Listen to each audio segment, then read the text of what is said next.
Welcome to consular classes. আমি তোমাদের Sourav sir. আজকে ইডিয়ামসের পার্ট 11 শুরু হচ্ছে। আগের দিন পার্ট 10 পর্যন্ত আমরা কমপ্লিট করে দিয়েছি। তোমরা কিন্তু সবাই সেগুলো ঠিকঠাক করে দেখে এসো, কারণ প্রত্যেকটা কিন্তু এসএসসি, ডাব্লিউবিসিএস, পুলিশ হোক, যে কোনো পঞ্চায়েত, যে কোনো পরীক্ষার জন্য কিন্তু খুব ইম্পর্টেন্ট। সেগুলো তোমরা ঠিকঠাক করে সেগুলো দেখে নাও, আর আমাদের চ্যানেলটিকে সাবস্ক্রাইব করে আমার সঙ্গে থাকো। আর অবশ্যই অবশ্যই আমাদের টেলিগ্রাম চ্যানেলে যুক্ত হয়ে যাও। সেখানে কিন্তু তোমরা ডেলি ক্লাসের রুটিন বলো, যা যা স্টাডি ম্যাটেরিয়ালস বলো, সবকিছু পেয়ে যাচ্ছ। ঠিক আছে, চলো শুরু করা যাক। আচ্ছা, রুটিনটা দেখে নাও। রুটিন হচ্ছে সকাল 7টায় জিএর ভিডিও পাচ্ছ, রাত্রি 8টায় ইংলিশ, রাত্রি 7টায় সায়েন্স, রাত্রি 8টায় ইংলিশ, রাত্রি 10টায় ম্যাথ, জিআই, ডাউট ক্লিয়ারিং সেশনের লাইভ সেশন থাকছে। ওকে, চলো। প্রথমটা হচ্ছে আজকে 136 থেকে শুরু হচ্ছে। প্রথমটা হচ্ছে it like a horse. It like a horse মানে কিন্তু সাহিত্য আমরা জানি, মানে ঘোড়া কিন্তু খুব বেশি খায় না, কিন্তু ইডিয়ামের অর্থে ইট লাইক এ হর্স মানে হচ্ছে ইটিং এক্সেসিভলি। যখন কেউ খুব বেশি খাচ্ছে, ধরো প্রচুর, একজন বিয়ে বাড়ি নেমন্তন্ন হয়েছে, হয়তো বিরিয়ানি হয়েছে, হেভি খেতে হয়েছে, একজন গিয়ে সেখানে একদম মানে গাঁতিয়ে গেলা যাকে বলে, দু হাত দিয়ে হয়তো খাচ্ছে, তখন তাকে কি বলে? তখন তাকে বলবে হচ্ছে he is eating like a horse, মানে কি প্রচুর খাচ্ছে। ঠিক আছে, চলো পরেরটা। ওটা হচ্ছে Lions share, the greatest and the most desirable portion of something. এটা আমরা জানি, বাংলায় এটার মানে হচ্ছে সিংহভাগ। সিংহভাগ, সিংহভাগ কি হয়? ধরো একটা টিম, 5 জনের টিম, তার মধ্যে একজন হয়তো লিডার।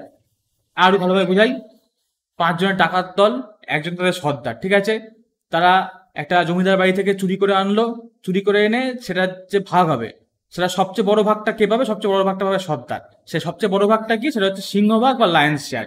সেটা কিন্তু সবচেয়ে greatest and most desirable portion. ঠিক আছে, ডিজায়ারেবল অবশ্যই।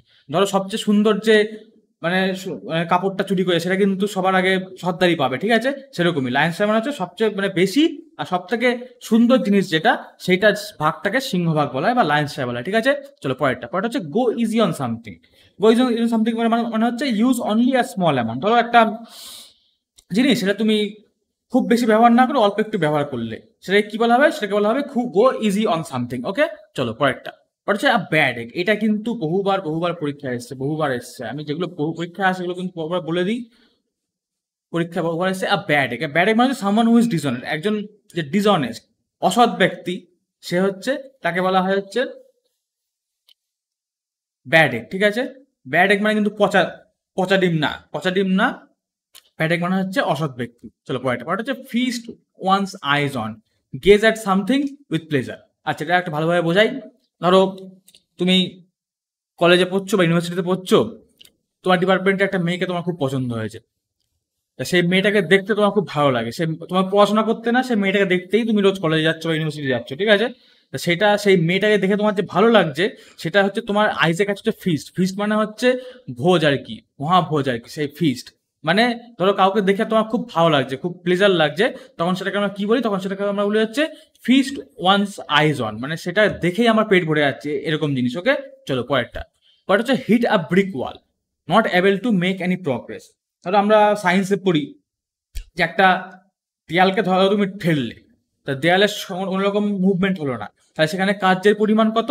কার্যের পরিমাণ হচ্ছে সেখানে, ওয়ার্কের পরিমাণ হচ্ছে 0।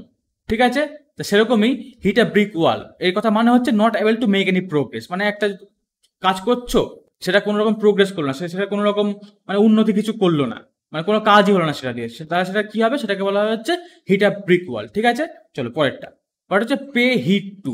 পে হিট টু মানে হচ্ছে লিসেন কেয়ারফুলি উইথ অ্যাটেনশন। মানে কেউ যদি তোমাকে কোনো সময় বলে যে আমার এই কথাটাকে কান দিয়ে শোন, এই কথাটা ভালো করে কান দিয়ে শোন, সেটাই হচ্ছে পে হিট টু। একটা উদাহরণ দেখি না আমরা। দ্য টিচার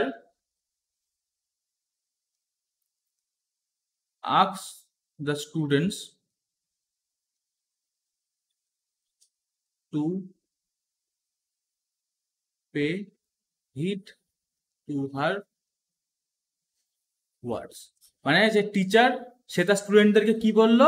যে তার কথায় কান দিতে। ঠিক আছে, মানে মনোযোগ দিয়ে তার কথায় কান দিতে। ঠিক আছে, pay heed to her words, এখানে হবে না, এটা এখানে হবে, আন্ডারলাইন হবে এখানে, to pay heed to her words. Okay, চলো পরেরটা হচ্ছে কোল্ড কমফর্ট। কোল্ড কমফর্ট মানে হচ্ছে ভেরি লিটল স্যাটিসফ্যাকশন। মানে ধরো তুমি, কেউ হয়তো খুব সমস্যার মধ্যে আছে, তুমি তাকে গিয়ে হয়তো 100% কমফর্ট দিতে পারলে না, সামান্য একটু কমফর্ট দিলে তোমার সাথে বন্ধুকে। ঠিক আছে, তাহলে সেটা কি, সেটা হচ্ছে কোল্ড কমফর্ট, মানে ভেরি লিটল স্যাটিসফ্যাকশন, মানে সামান্য একটুখানি স্যাটিসফ্যাকশন হলো। বা কোনো কাজ ধরো করলে তুমি, সে কাজটা যার জন্য করছো তার হয়তো খুব একটা পছন্দ হলো না, সামান্য একটু পছন্দ হয়েছে, সেটা তার কাছে হচ্ছে কোল্ড কমফর্ট। ঠিক আছে, চলো পরেরটা। পরে হচ্ছে bring the light. Bring the light মানে হচ্ছে রিভিল ক্লিয়ারলি। ধরো একটা জিনিস সেটা অন্ধকারের মধ্যে রয়েছে, কেউ সেটা বুঝতে পারছে না, তুমি একটা লাইট মারলে এখান থেকে, লাইট মারার সঙ্গে সঙ্গে সেই জিনিসটা আলো হয়ে গেল, আর সবাই কিন্তু ঠিকঠাক জিনিসটা বুঝতে পারলো। সেরকমই এই bring to light, bring to light মানে হচ্ছে রিভিল ক্লিয়ারলি। এটা কিন্তু কোনো জিনিসের ক্ষেত্রে ব্যবহার হয় না, ধরো একটা তথ্য সেটা হয়তো মানুষের সামনে আনা, ঠিক আছে, তখন সেটা এরকম ভাবে ব্যবহার করা হবে যে the documents were brought to light, এরকম ভাবে ব্যবহার করা হয়, মানে জিনিসটাকে মানে উজ্জ্বলভাবে রিভিল করা হলো। ঠিক আছে, আমরা বাংলায় বলি না জিনিসটার পর আলো দেওয়া হলো, মানে আলো দেওয়া হলো মানে কি, সেটার উপর কিন্তু আলো ফেলা হলো না, সেটার উপর মানে মানে জিনিসটাকে ক্লিয়ার করে দেওয়া হলো, তাই সেটা হচ্ছে ব্রিং টু লাইট। ওকে, পরেরটা পার্ট হচ্ছে to fight tooth and nails. আচ্ছা, এখানে টু হবে, ঠিক আছে, ও হয়ে গেছে, টিটা আসেনি কোনোভাবে। To, to fight tooth and nails মানে হচ্ছে to fight or complete with great ferocity and intensity. ধরো তুমি তুমি বলবো না, ধরো একটা যুদ্ধ চলছে, সেখানে যুদ্ধের সেনাপতি, সে মানে তার যতটা গায়ে জোর আছে আর যতটা তার মনোযোগ আছে, যতটা তার গায়ে ফেরোসিটি, যতটা তার মনোযোগ রয়েছে, সে পুরোটা দিয়ে সে তার মানে মানে শক্তি লাগে সে যুদ্ধটা লড়ছে।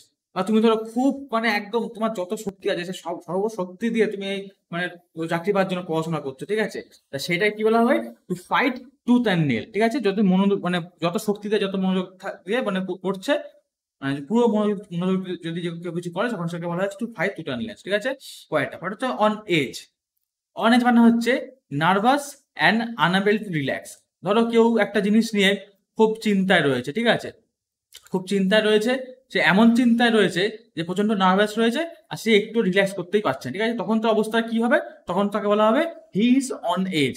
আচ্ছা, একদম কোনায় পড়ে রয়েছে, আর মানে মাথা থেকে ওই জিনিসটা বেরোচ্ছে না, চিন্তা করে মাথা খারাপ হয়ে যাচ্ছে। ঠিক আছে, চলো পরেরটা।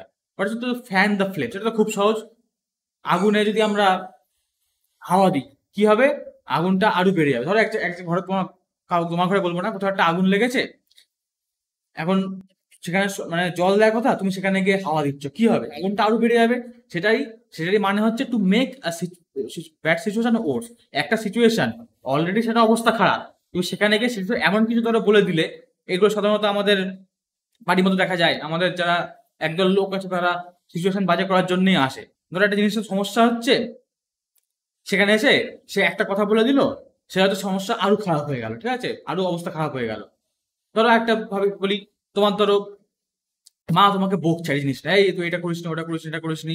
হট করে পাশ থেকে কেউ এসে তাকে বলেছিল, আরে হ্যাঁ ও তো কিছুই পারে না, মনে নেই সে আগেরবার পরীক্ষায় এত কম নাম্বার পেলো।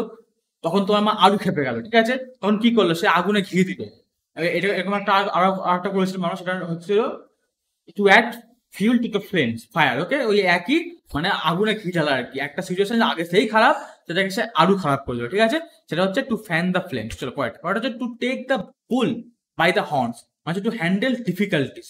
আমরা দেখি যারা বাহুবলী সিনেমা দেখেছো, ওখানে ভল্লাল দেব সে একটা ষাঁড়ের সাথে মনে হয় লড়াই করছিল, কি করলো, ষাঁড়টাকে একদম গিয়ে ষাঁড়ের যে শিংগুলো এমনি চেপে ধরলি, শিঙে চেপে ধরলো, মানে কি একদম মানে যতটা মানে কঠিন হয় পরিস্থিতিটা, সেইভাবে কিন্তু ইয়ে করলো, কিন্তু পেছন দিয়ে মারতে হতো, সামনে দিয়ে মানে সাইড দিয়ে মারতে হতো, তা না মেরে কিন্তু সামনে দিয়ে ধরলো ওকে। সেরকমই to take the bull by the horns মানে হচ্ছে টু হ্যান্ডেল ডিফিকাল্টিস, মানে ধরো অনেক সমস্যা হয়ে গেছে, সেই সমস্যাগুলোকে তুমি নিজের হাতে সেগুলো হ্যান্ডেল করছো, সেই জিনিসগুলোকে তুমি নিজের হাতে ঠিকঠাক করার চেষ্টা করছো, বা নিজের হাতে নিয়ে নিয়ে সেই সমস্যাটাকে, তাহলে সেটাকে বলা হবে to take the bull by the horns. Okay, চলো পয়েন্টটা হচ্ছে গিফট অফ দ্য গ্যাপ।